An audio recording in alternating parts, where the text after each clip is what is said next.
Video गरौँ है।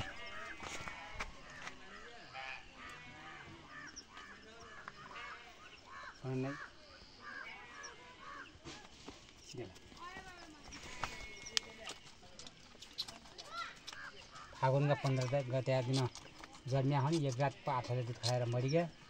मरिगयो। भैँसीको दुधले गर्दा पालेको छु। अनि कति नम्बर घाँस खुवाएका छन् नि। कति नम्बर 2टा जिम्ले पाटा एकै रात खाया। 14 गते जन्मिया। 15 गते फागुनका 15 गते राति मर्यो। उनलाई भैँसीको दुधले साँझ बिहान बढाएर अनि भैँसीबाट घर दुध नभइदिए भए त यिनको मूल्य जतिको खानान घर थाहा हुन्न हुन्छ। अनि सायद भिडियो कल गर्ने अल गराउँला। दुध दिने भैँसा भयो। भैँसीको पाठाको त यिन त मा भयो। मा भयो। एक हप्तेला हो इत्रे मा भयो। तको मा भयो।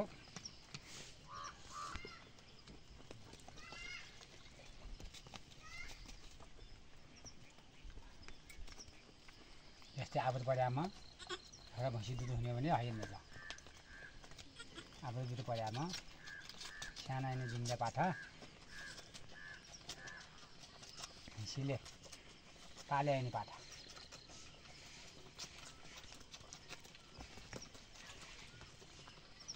भैँसीको दुध सम्पूर्ण भयो।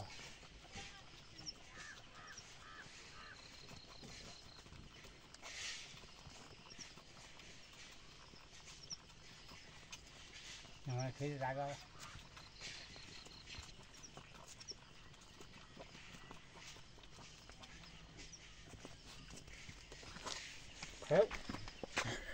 यो भैँसा चाहिँ यो चाहिँ ब्याउनी छ। अब 1-2 दिनमा ब्याउँछ। अब यो चाहिँ थाक्न लाग्यो। एक छाका दिन्छ। त्यो चाहिँ भैँसा बान्ने गोठ।